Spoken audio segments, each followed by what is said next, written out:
At the outset, I like to pray for all the well-being of your family and wish that all of you stay at home and stay safe in these trying times.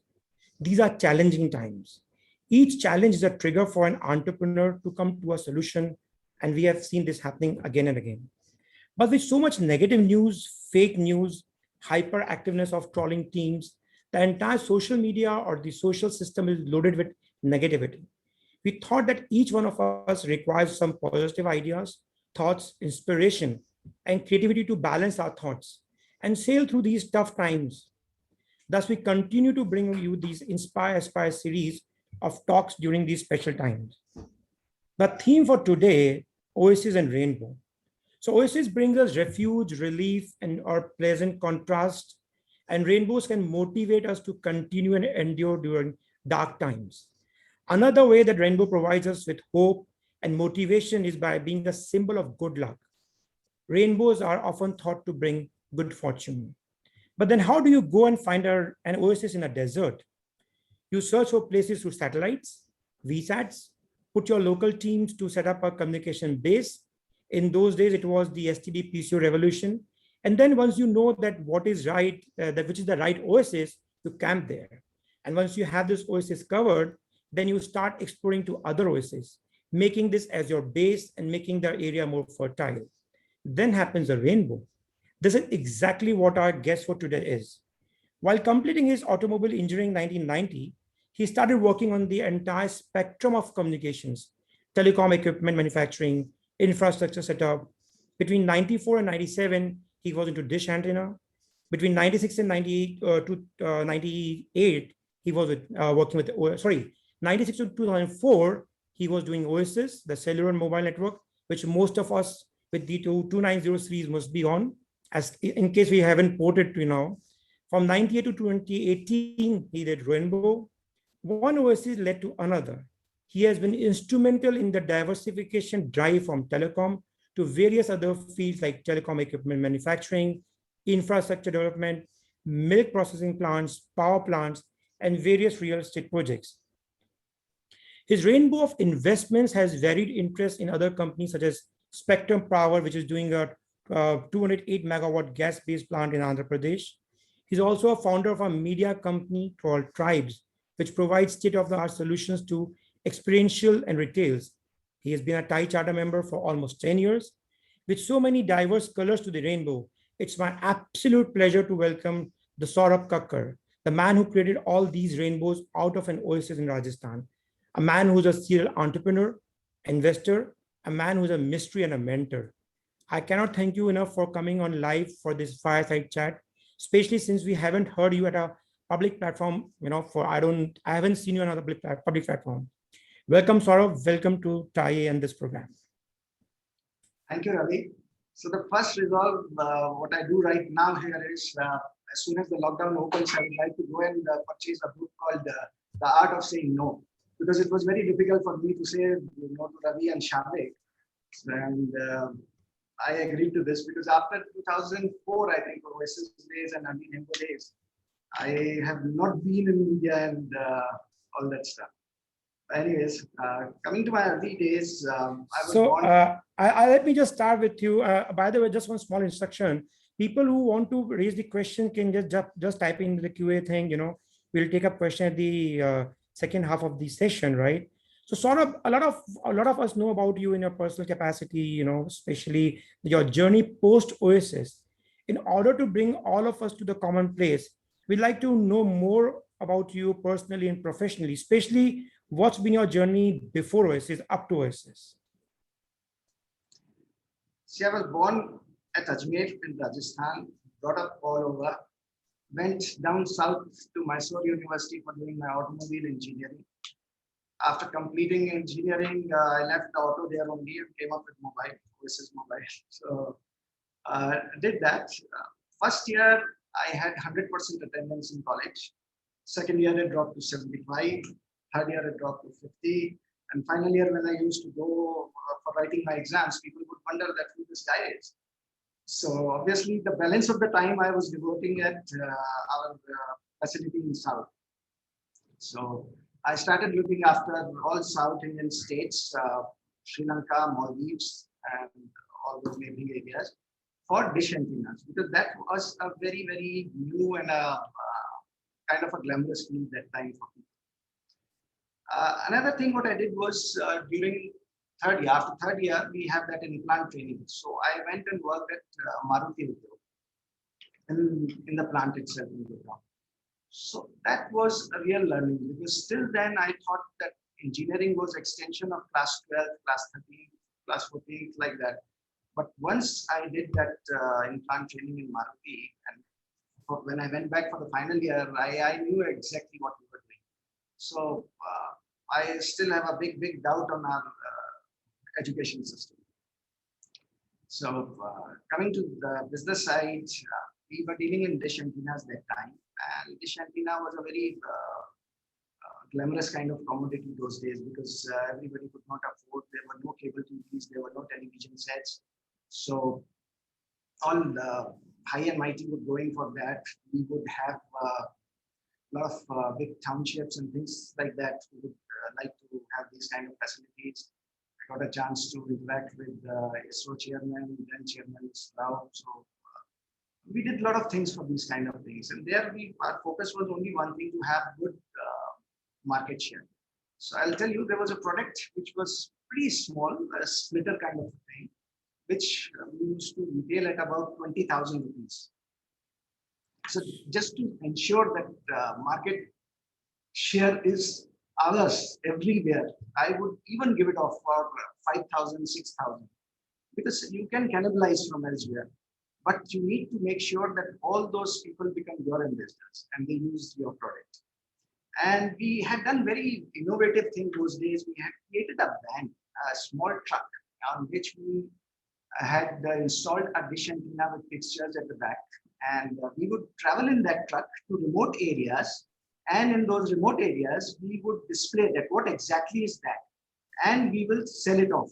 And we show them the programs and the benefits of that facility. You want to say something? Yeah, Saurabh, people are giving a message that there's a problem with the sound. So I know the data, maybe Rainbow Days was better than what used to be now, So guess so maybe FPS data is no more there. I think this is much better now. Much Ashish, yeah, I think, is it better now? Can somebody confirm that, please? I can hear you much better. Better. So आप थोड़ा हम लोगों के पास में रहिए, थोड़ा सा हम नजदीक रहिए हम लोगों से, So thank you. So I'll repeat this truck thing. So we had created this facility wherein we had put up a dish antenna with fixture, and we would go to the remote areas. And in that remote area, we would also have stocks and everything in the truck. We will show them, give them the demo first, do everything, and then there and then itself sell it off also. So it became a mobile selling office. So that was something interesting. Another thing what I learned was not to get carried away with the kind of people you get to meet, because they are also human beings. And in South, Mr. Mahmood, who happened to be a very big popular comedian star those days, he became a good friend because we had installed antenna at his farmhouse and all. So he sent a couple of his colleagues from film industry, big names. They came to me and they wanted things to be installed. It's fine. I worked out everything, and very politely I asked them that I'll be sending a person with you. Kindly send advance. So they were like, Zach, that what is this? How could somebody ask for advance from a person like us? So that's what you don't have to get carried away. You have to be focused on your work. You have to be focused on your stuff. And when you are delivering best of the quality, then why worry about it? Then in between, we also got order for BSNL to install their GSM network all around southern states, all 4 southern states. So we were backending with Motorola for that.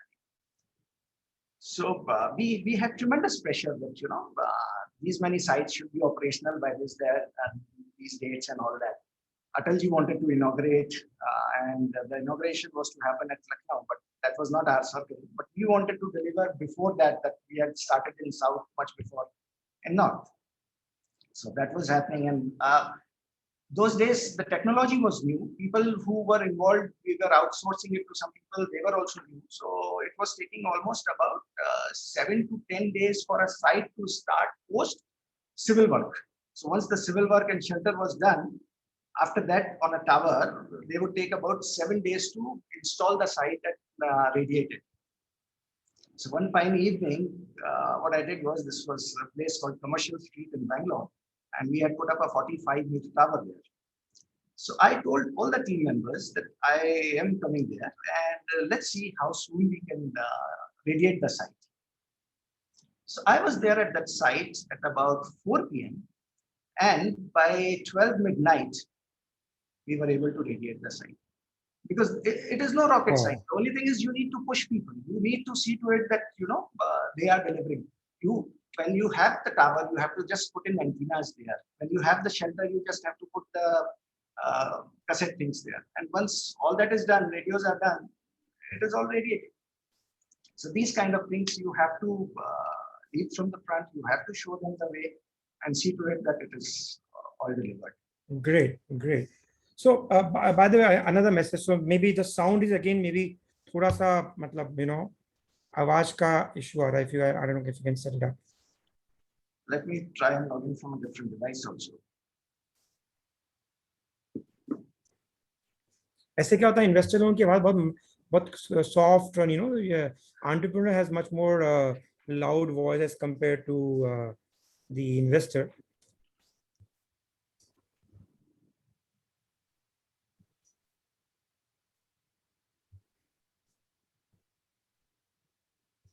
No worries. Maybe we'll take it from here. No worries here.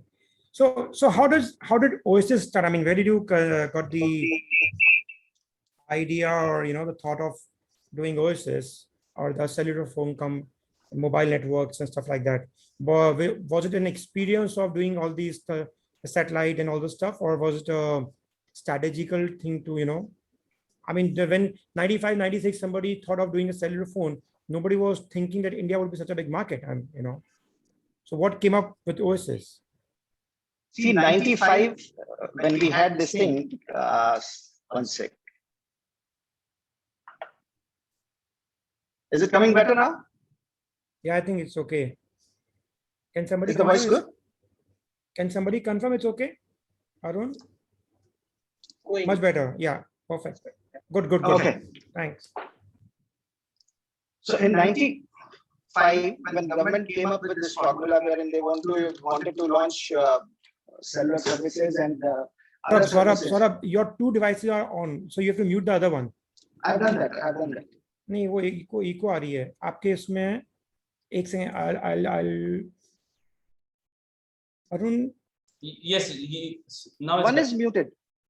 हाँ, ठीक है, fine, go ahead. Okay. So when government came up with this formula, we also, our family bid into it, and we did alliance with a few foreign companies.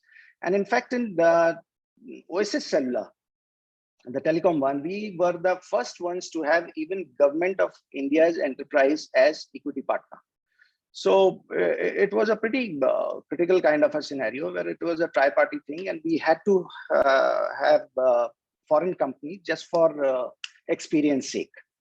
So we bid for Rajasthan and Northeast. So we got the license for Rajasthan as well as Northeast, and we started operations in Rajasthan. Our competition was with, that time it was a duopoly. So our competition was with a very, very strong business house of the country. So two of us started business, and everybody was like that you are going and you would have to compete with them. Well, we said, we'll try, let's see what happens. See, we did little things in a manner. Now we can say and proudly say that we did it correctly, because instead of investing heavily into switching facility, what we did was we had a small switch, a containerized one, which was kept outside our premises in the setback area of just 8,000 subscribers. That time, switching capacity was pretty expensive. It was about 55, 60,000 rupees. That means if I give a cellular connection in market, you would have to buy a handset of about 20, 22, 25,000 rupees, but even we would have to incur a cost of about 60,000 rupees for facilitation, for creation of that backend. So we invested just 60,000 rupees for into 8,000, and we got that thing, plus other things. And the competitor, they installed a capacity of about 200,000. So Now, year one, that is interesting. Year one, we closed at about 3,600 subscribers. And the other one was only about 1,600. So, and then when we tried to enhance the capacity of the switch, at that time, the switching capacity, cost had come down a lot. So from the containerized switch, we took it over to almost about 40,000, 45,000 subscribers, which did so well for us for next 2.5 years. And by the time we wanted a bigger switch, a larger switch and all, that time the switching cost had come down just to about 18, 20,000 rupees. So huge difference in that. Plus what we did correctly in that was we launched small towns. People were focused only on Jaipur, Jodhpur, Udaipur. But what we thought was that places like Jhalawar, places like Dungargarh, places like Pushkar, places like, Chittor and all had good potential. So we launched those cities also, though it was a huge cost, because those days a site would cost almost about 1.2 crores. In those days, about 97, 98, 99, those years. So people would shy away with that kind of investment. They would only want to put this kind of investment in a city where it is much better paying. But these kind of smaller towns paid us really well, and that worked out in our favor. And another thing interesting, what we did was we would finalize any of the marketing scheme, and we would ensure that next day it's there in the newspaper. We would debate about it with the team and everything, and we would just go ahead, announce it and publish it in the newspaper next day. Now, what happened was the competition, being a big company, they would for a week debate about it, create a counter, send it to their head office, regional office at Delhi, and that will send it to the central office at Mumbai. And then it will get launched by the time the market is over, by the time we had the cream. So we had that advantage of almost about a month. Okay. So another interesting thing what we did, I'm just telling you these things because marketing and relationship was very important. You need to be as close as possible to your customers, because they are the ones who will make you survive. You can have customer care, you can have various other departments, but until and unless there is a customer, those departments will not survive. Sure. So you had to focus on these kind of activities. Another very interesting thing what we did was this Savan Utsav. We had created a property which was purely for ladies. By the ladies, we would have a function which would start at about 4 p.m. At one of the various hotels lawns, wherein 5,000 to 8,000, and then it grew to almost 15,000, 20,000 ladies would participate. So when we conceptualized this theme, we called all the customer care ladies and all senior staff in the conference room, and we asked them that, will such thing would work, that if we have a function only for ladies, will it work? So they were all thrilled. But the male staff, they were like, no, sir, Rajasthan is a very conservative market. It's not going to work.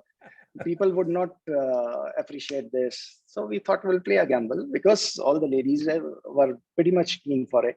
We went ahead, and it was a super duper thing. And people used to get themselves identified with it. So you need to realize that, suppose Ravi is using a particular product in his office, and people gets to see that product.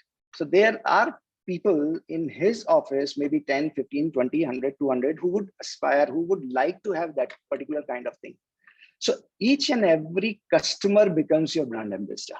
If you keep them happy, if you keep them satisfied, they would automatically get you much more numbers. So on the Oasis story, I remember there was a talk in TAI, I don't remember the year, but Professor C.K. Prahlad was here, right? And he spoke about the telecom policy of India, which the entire world was looking upon, We were formulating, I think this is much before the 2G thing started, So what was the reason of exiting from Oasis? Was it by choice? Was it a sellout, a takeover, a strategic investment? I mean, what will you call it, the exit from Oasis? See, I would say entry and exit should be very, very well timed, because had we not exited that time from that business, because in between we had set up another business, which was kind of competing, called Rainbow, Sham Telelink Limited. And there also we had launched a product called City Mobile, though it was a competing technology, which but we gave it off because we wanted customers to decide for themselves. In Oasis, we had airtime issue, because when you use mobile in Oasis, you have to pay airtime in GSM technology. Here we launched a CDMA technology wherein there was no airtime. So airtime those days was the ceiling was 22 rupees a minute, but we were selling it for about 14, 15, 16 rupees a minute. So instead of that, you were getting a call here only for 2 rupees for 3 minutes. Right. So it was a very different thing. So we thought we'll focus on this. And then a time comes wherein if you don't have a pan-India operation, you could not have survived. And then if we had to grow in that particular segment, in GSM segment, we had to pull in a lot of resources and put a lot of capex in the system, because what we were growing those days, and now what they do is whatever we were growing in a maybe about 6-8 months, they are growing now each day. So things have become very different. So exit is also very, very important. Another thing I would just mention here is there I learned, because when we were following up with our team that what is happening and all that stuff, so we used to get very nice reports of collection, which would please us a lot. And that would go to as high as 110%. So I was like that, how can you collect 110 rupees when you are billed for 100 rupees? I didn't understand that. So I told them that I don't understand all this. What is this?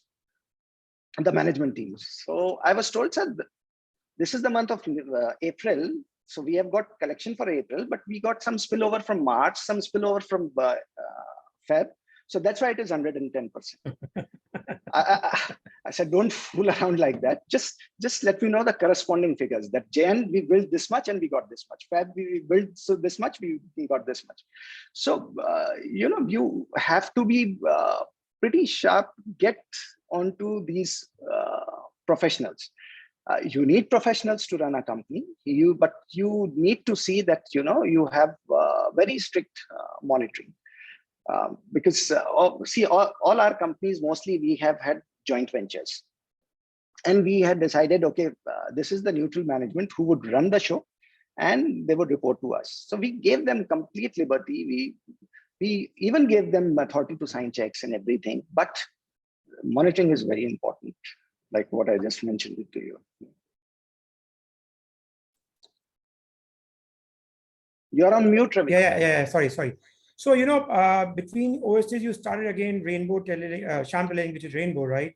And that journey took almost 10 years. And finally, I guess Rainbow got converted into Sham Systema, and then MTS, and, then eventually sold off to Reliance, right?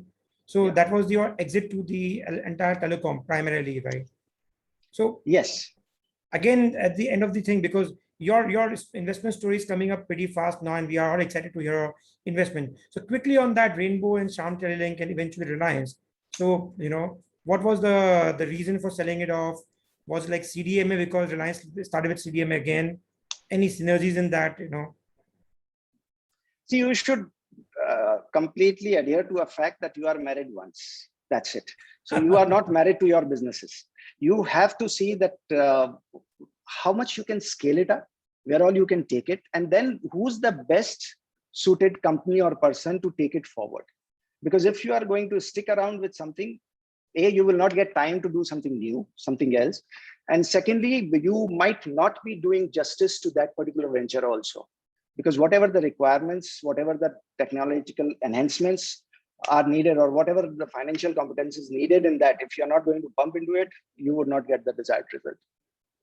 So here, for the first time since both the companies had same promoters, so for the first time ever, we took permission from government and we started sharing infrastructure. People started talking about infrastructure sharing in about 2010, 2009, 2010, but we had started doing this way back in 98, 99. There would have been a common tower. So another company would pay lease, to the first company and utilize those services. You see lot many times that, there are 7-8 vendors who are digging up your streets and putting cable and things like that, which hurts, which is not a right thing to do, but people want to do that. So we didn't fall for that trap, and we started sharing those infrastructure. Then there we had created something very, very unique, which was a Chalta Firta PCO, which was pretty close to our heart. It was a mobile tricycle, which we were giving it off to especially challenged people. And they were using it for selling recharge coupons, vouchers, and PCO. And I have seen many times that people would stop by in their car and make a phone call from those PCOs, because they used to go and get parked themselves outside cricket stadium where the match is going on, outside hospitals and these kind of places where the lot of floating population comes in. So that was very interesting. And then what happened was we tied up with a company called Sistema, which is a very large corporation of Russia. So they came up, and jointly we bid for whole of Rajasthan, pan India. So we got the licenses, and we started rolling out operations, which we did for almost about 4 years. Then in between, suddenly this 2G scam thing came up and all that. Though we were not part of that list because we were on a very separate technology. There were two technologies that time. One was GSM and one was CDMA. So in CDMA, there was nobody else competing with us because Reliance had also by that time shut their operations. And they were focusing mainly on GSM. So all the companies were focused on GSM. But as the luck would have it, the courts came up with a verdict stating that, after this cutoff date, whosoever has taken any license will not be valid. So we were left with very few licenses. So we were curtailed to about just 5-7 states. So we were doing business there, and we were primarily focused on data. We launched MTS data services and all, which got very popular. We were getting pretty high percentage in terms of new acquisitions, and we were doing pretty well. But in between, what happened, everything was getting onto GSM side, and everybody wanted to move towards that side. So then we decided that it is now high time to exit, because we knew that the market would become really, really competitive, and the rates would go down for minimum 3-4 years, and whosoever bleeds would survive and then take the rates to much, much higher levels. So we are in a transition phase now. So that's the time we thought we will merge with Reliance Infocom, and that's what we did. So before we move there on, again, yeah, sorry, you're saying something. Yeah, there again, see, you need to create a little bit of differential. What we did was we got those special kind of phones way back in 2000, 2001, wherein that time phone was a different kind of commodity. I'm sure you would be aware of, because today you find at least 10 people at your door selling you a phone. But those days you would have to wait for about 8-10 years to get a phone. So we had a big unit, which was a fixed line telephone, which could be taken anywhere in the city, and you could make calls. Your number would remain that 6-digit fixed line number. So we got those instruments, which were pretty expensive. So people were like, that who's going to buy this?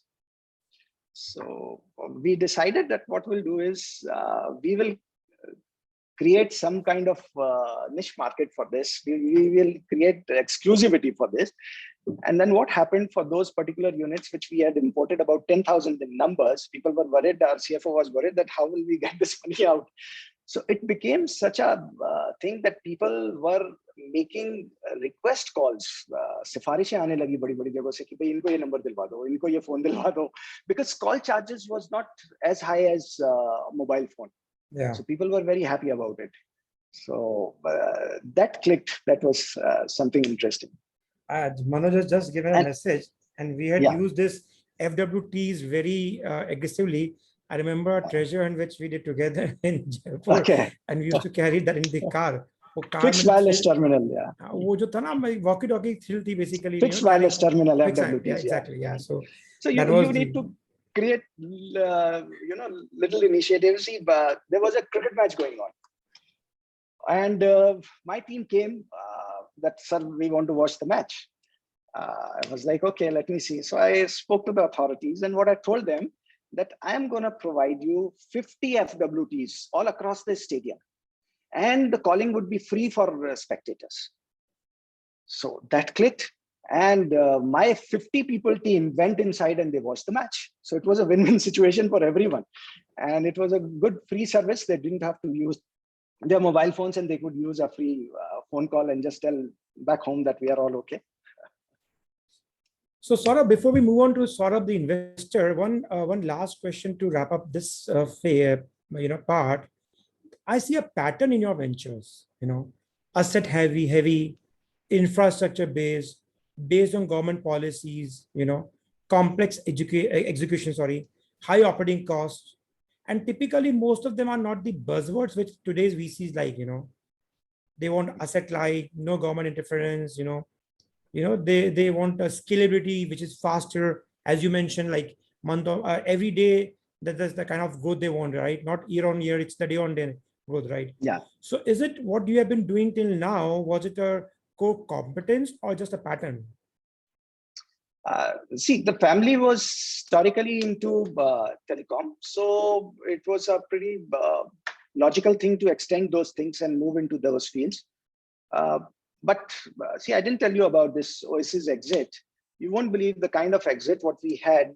I haven't come across anything like that. Just 5 people inside a closed room for about 1.5 to 2 hours, and deal clinched. Wow. No due diligence, nothing. Because that's the support we got from the market. And that's the kind of reputation we had in the market. When we exited that, we were about 382,000 customers. And the next competitor, nearest one, was at about 160, 170. So you have to create that kind of thing, then automatically things would fall in place.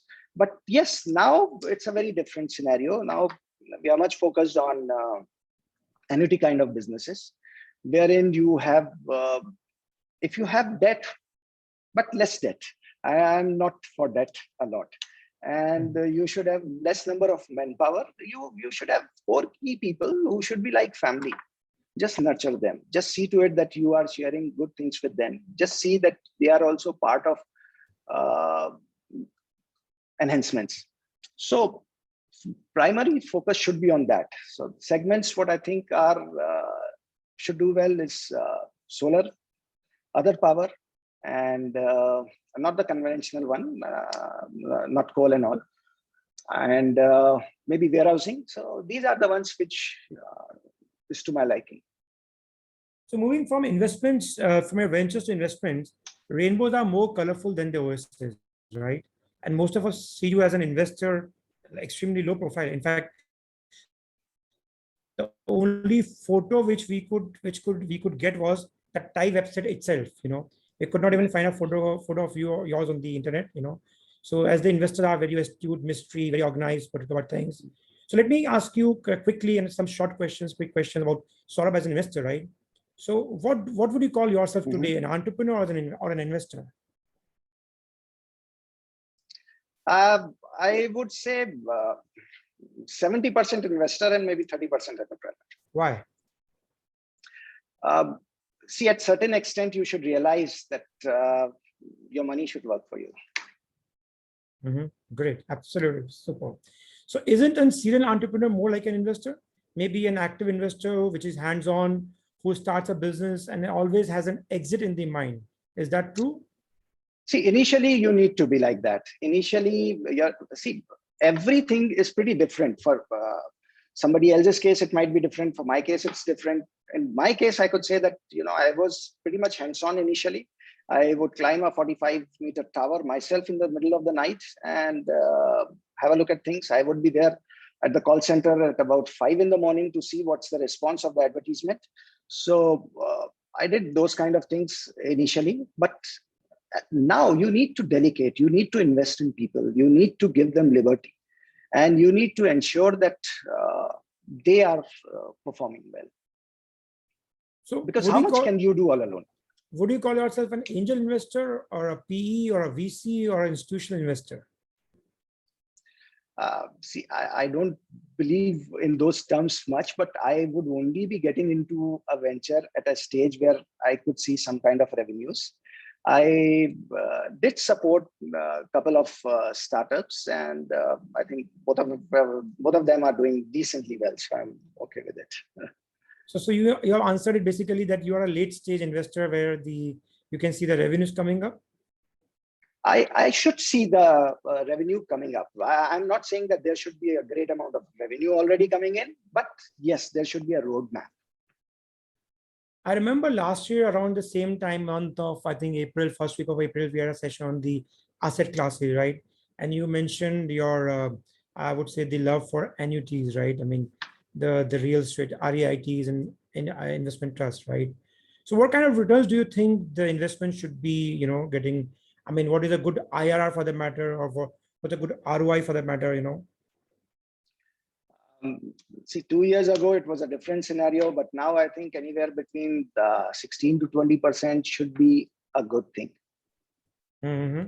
That's very interesting, right? So I Yeah. remember many years ago, somebody told me, one of my mentors told me, never invest into 3H, hotels, hospital, and housing, right? And incidentally, I guess you are investing into hotels and housing as well, right? So of course, his perspective was from the idea of a stock market. But what is your call on the 3H today? See, we should realize one thing, that whenever you have invested in something which has got any connection with land, so at least your initial value will not deplete. So your investment is pretty much safe. You have something to bank upon. So I am not averse to those kind of things. But yes, stock market, I am not very bullish about, because see, these kind of things are, according to me, pure satta. You are getting into commodities, you are getting into this and that. See, your profits, money, everything should be the byproduct of your hard work. You create something, you have faith in the product, or you have faith in the services what you are going to offer, and then just focus on that. Let the byproduct be the profit. Let the byproduct be the money. That should be the thing. Another thing I would suggest is we all should become daydreamers. I am a big dreamer. See, once you dream, only then you practice that dream. Once you practice, you create that habit, and that habit will become your character or the product. So you have to dream the right thing, and you have to deliver that. So you don't buy stocks, you buy companies, right? Is that so? So the way you invest, I mean, how do you basically, would you like to differentiate between a retail investor and an institutional investor? Because the returns, as you mentioned, like 16-20%, right? Sometimes the retail investors say, "यार कि मुझे तो कुछ मिल ही नहीं रहा इसके अंदर," and the institutional investor might think 16-20% is very good. And I think that's a paradox because of the real estate also, right? The PE funds which come for real estate, maybe at 8-9%, they are more than happy to invest into India in terms of if they don't have lose on the the exchange laws, right? On the contrary, अगर हम लोगों को बोले 9% मिलने वाला है तो बोलेगा आप इन्वेस्टमेंट करना ही नहीं है, हम तो चालू 15% से होते हैं, right? So do you see a difference, or do we need to optimize ourselves, our mindset to lower returns as an individual retail investor as well? See, my thought process is something in between, because institutional investor or the corporate investor would have a larger horizon, and they would be happy about anywhere between 8% to 12% kind of returns. They would be pretty happy with it. So normally, and a retail investor would like to have 20%, 22%, 24%. It's a very different scenario. And I would also go a step forward and say a lot of retail investors would like to have that I bought this share at 1144 at so much price, and 1155 it should have been this much. So see, those kind of things don't work until and unless you believe in that company, until and unless you believe in the management. You should not be getting into it purely on speculation. That's not worth it. See, once or twice you might get the kill, you might get to make some money, but not forever.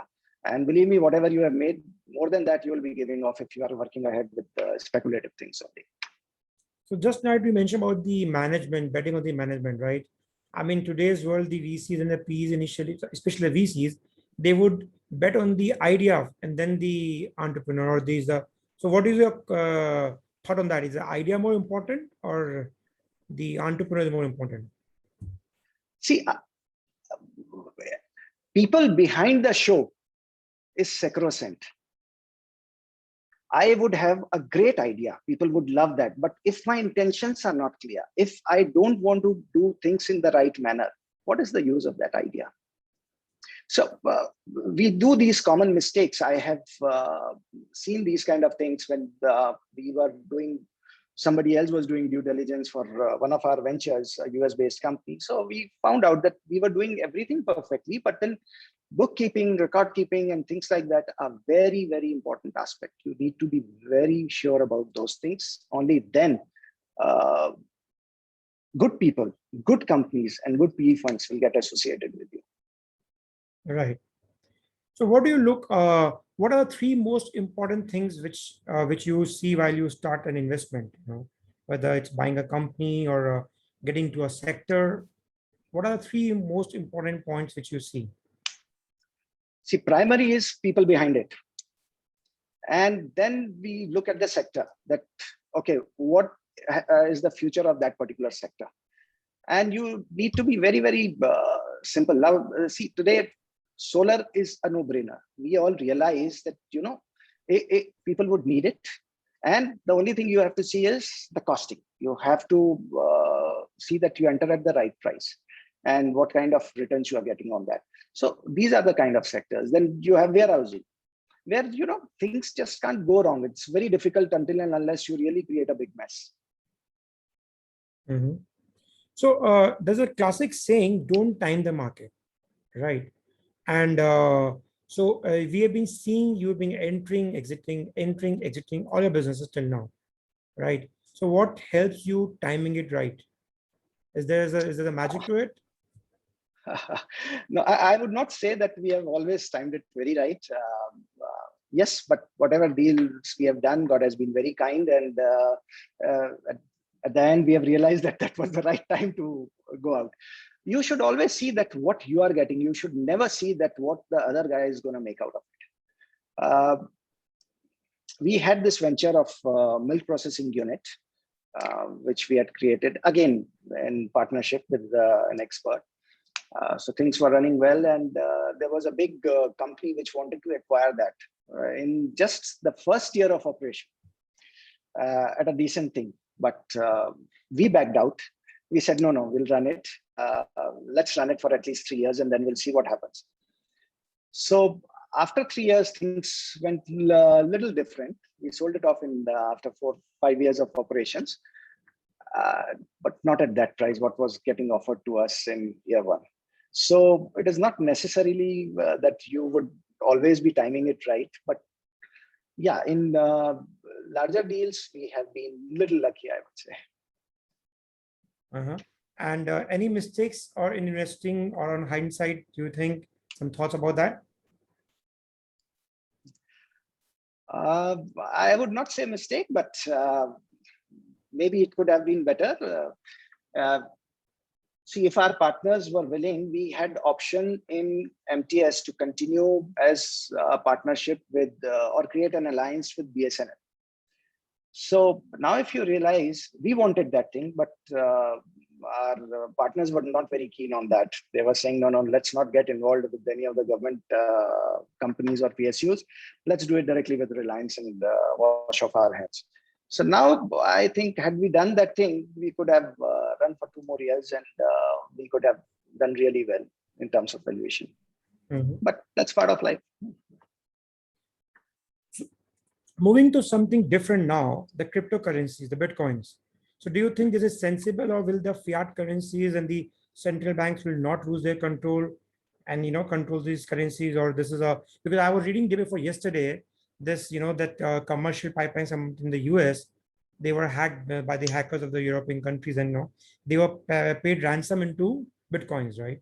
So do you think this is going to be future, or why should the government be promoting all these things?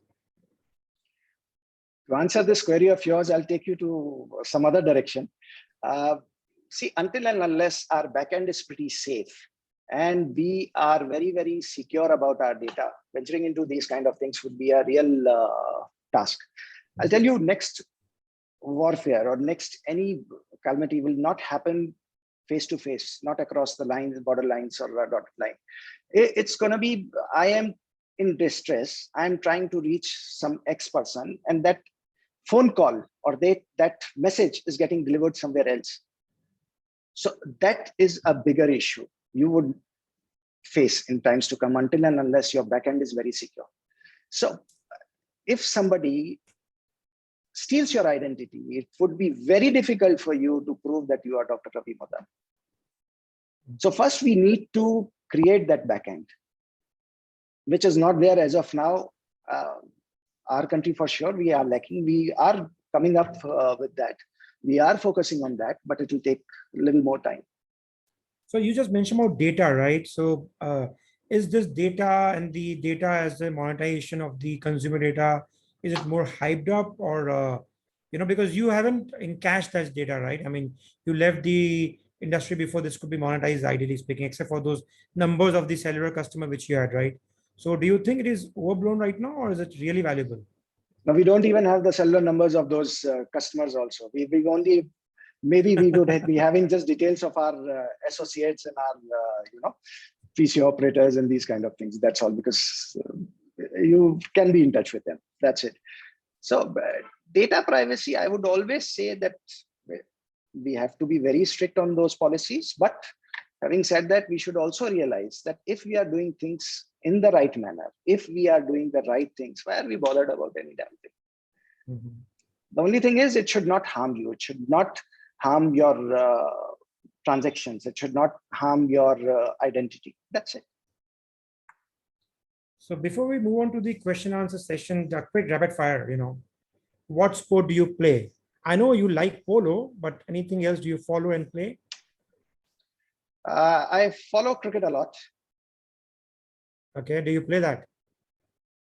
I used to. Are you a tech savvy person into technology or, more old school? I think, yes, I do use technology, but personally, I'm much primitive, and I still love, if I have to really deliver and do things, I would still like to jot it down on a piece of paper. And then, the satisfaction you get after completion of your work by tearing it off, that is the best thing. So I know you are not on none of the social media platforms. Maybe you have a small LinkedIn page, but if you were to opt into, would you go to Facebook, Instagram, or LinkedIn? Maybe Instagram, but I'm not a person to be on those things, because I have numerous friends like you all. So why do I have to be on those things? But how do the mentees which want to get mentored from you connect with you? Or they can always call me up. They can always send a WhatsApp. I'm much of a WhatsApp person, and I would always respond. Do you read newspapers? Pardon? Do you read newspapers? Yes, I do. Why? For information, knowledge, or opinion? For information. And I still believe that newspaper news is the most authentic as compared to any news on WhatsApp or any other media. But isn't that newspaper comes after maybe 12 hours of the news getting out? Before that, you all see we are aware. We are aware these days about what is happening and all that stuff. But if you have to go in detailing, if you have to know the nuances, then it is a better medium. Great. So before we open up the Q&A session, tell us something quickly about your foundation, which you're doing. That's Spagia Foundation, right? And we missed the point about the tribes. That's a very different vertical you are doing in terms of it's not an infrastructure company, it's a media company, right? So is it a natural evolution from an infrastructure to media, or is it something very different model? And that was again kind of a startup. A few people came to me and said that, we want to do these kind of things, and they were all associated with the best of the agencies in the country. So just to support them and see that what they could deliver, they committed me that, the investments would be back in about 3 to 4 years time. You have to sustain till then, support us, and we will take the company forward like this. They had a roadmap. So I like the idea and just to support them. And I think I was lucky within about 15 months, they paid me back, and they are on their own now. So it's that So kind of thing, because they you've are doing exited. very, very, You have exited.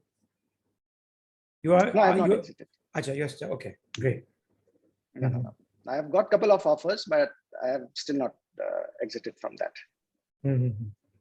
And your Spagia Foundation, right? I mean, I see you. This is very See, new thing. that's a family foundation. What we do in that is, like my wife, and she was Fiki Ladies organization chairperson. So she had some affinity for a lot of Anganwadi schools and underprivileged schools and all for their mentorship and all those things. So after her tenure got over, and she continued with those things. So we still call those people. We call in artists from Mumbai, teach them few different things. Maybe many times we do this thing, karate classes in collaboration with Jaipur police. So these kind of things we do enhancement of their skill, and they are happy about it. So we have a question coming from Atul. Can you unmute Atul, please, Arun? He has got a couple of questions coming up, I have added him to the panelist. Yeah. As well, so Atul, can you just please ask your question? You'll have to unmute yourself, Atul. Maybe you can read the question here in the bottom, Saurabh. It's there? Yeah, there. Atul is there. Then there's a question from Dr. Sarika as well.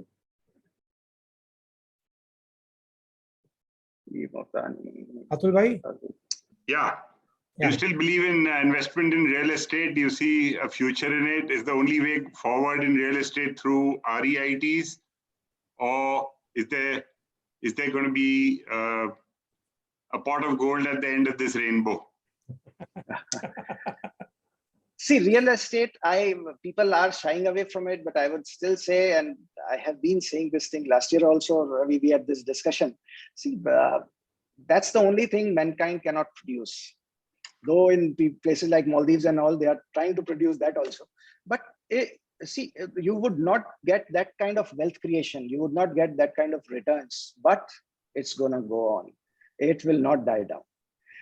But you have to be very, very particular about few key aspects. It is purely location, location, location. So if you're good with that, then obviously you can't go wrong.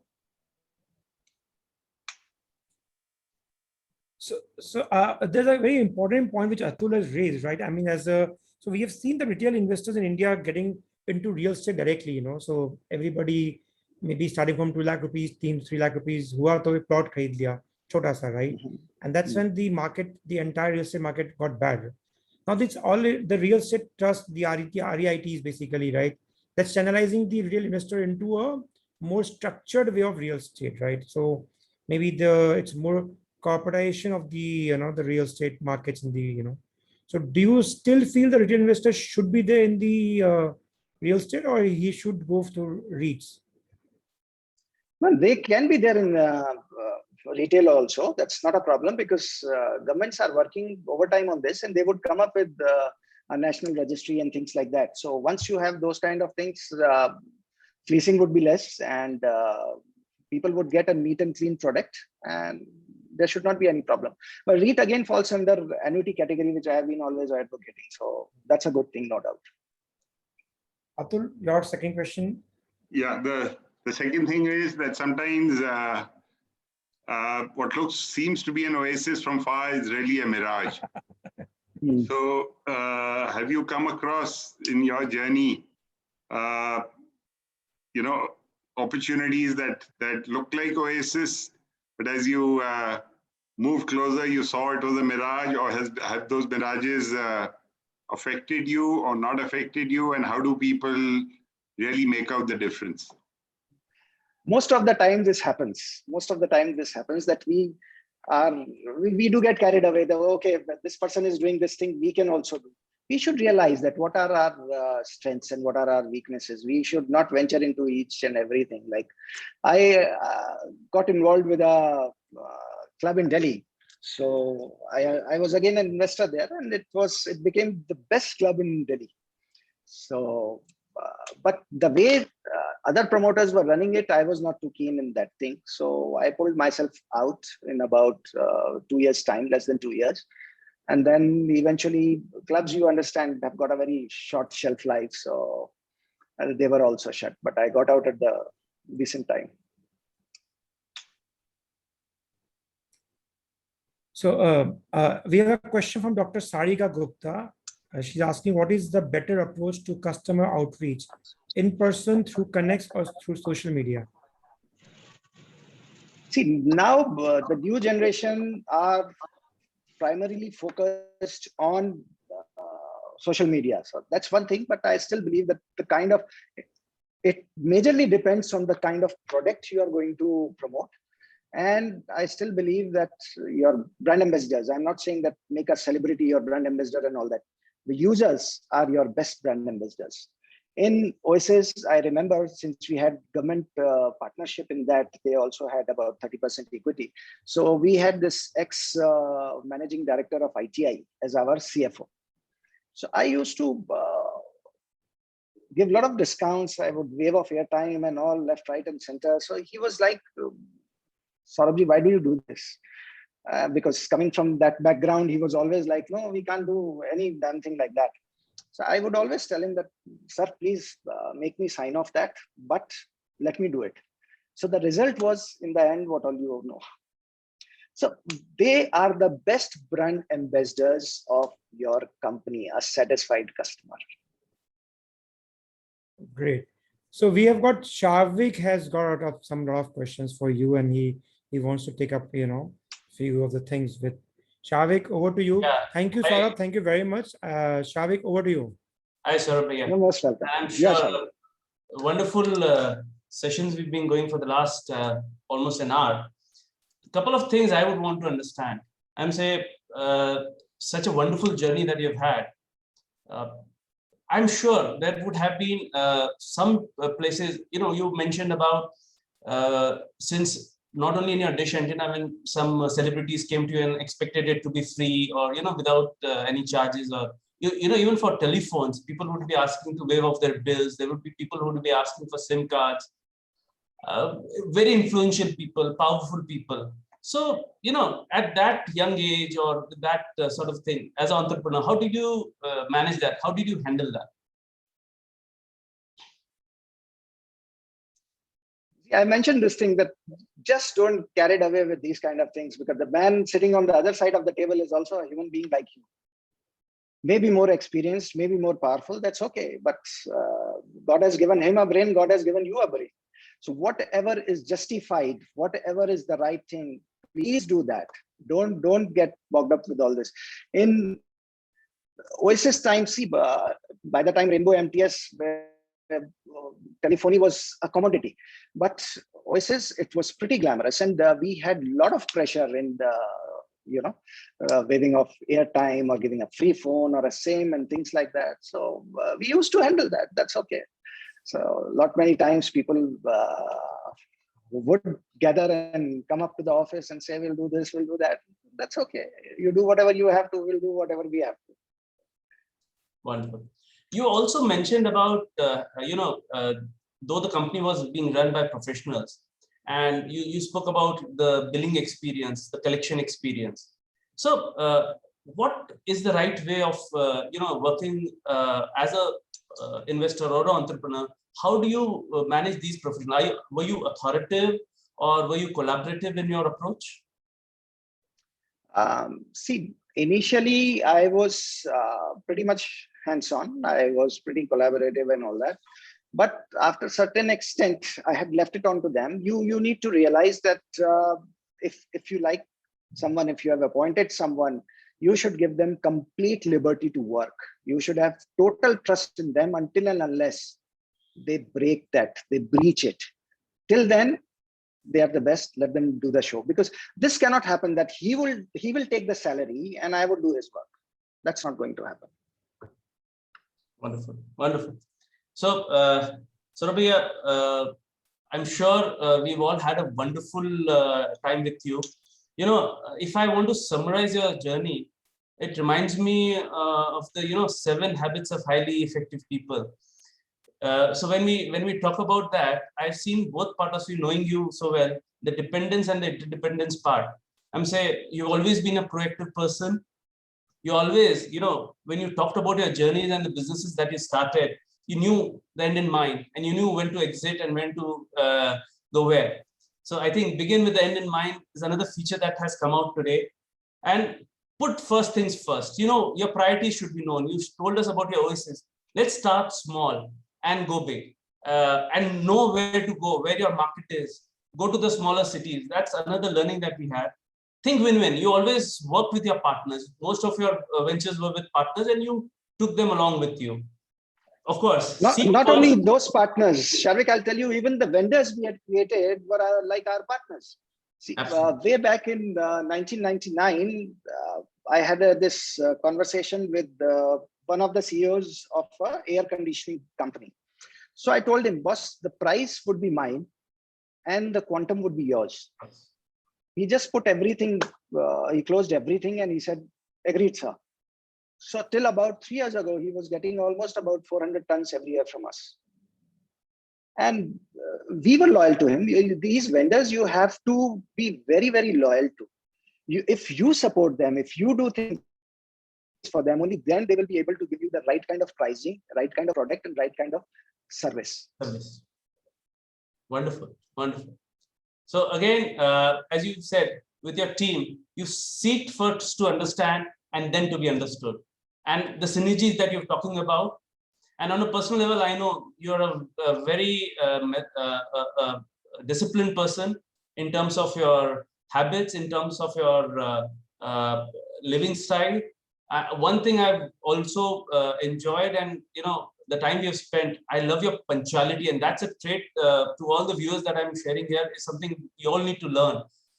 With all things around him, the punctuality that Saurabh Bhai has is something that we all need to learn.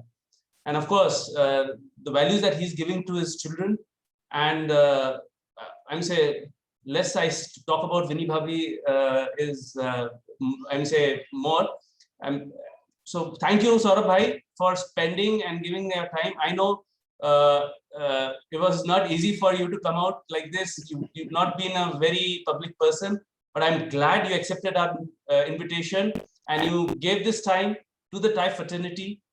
And I know with entrepreneurs like you on us, we will foster more entrepreneurship. Thank you. And I really enjoyed, and I will definitely go and pick up that book somehow. You don't need to. You're already an live example of that. Thank you, Saurabh. Thank you. Thank you, sir. Thank you, everyone, for joining us. Thank you very much. Stay safe. Stay at home. Be blessed. Take care. Bye-bye. This time shall also pass. Yes. Yes, this shall too pass. Stay safe. Great. Thank you. Bye-bye. Thank you.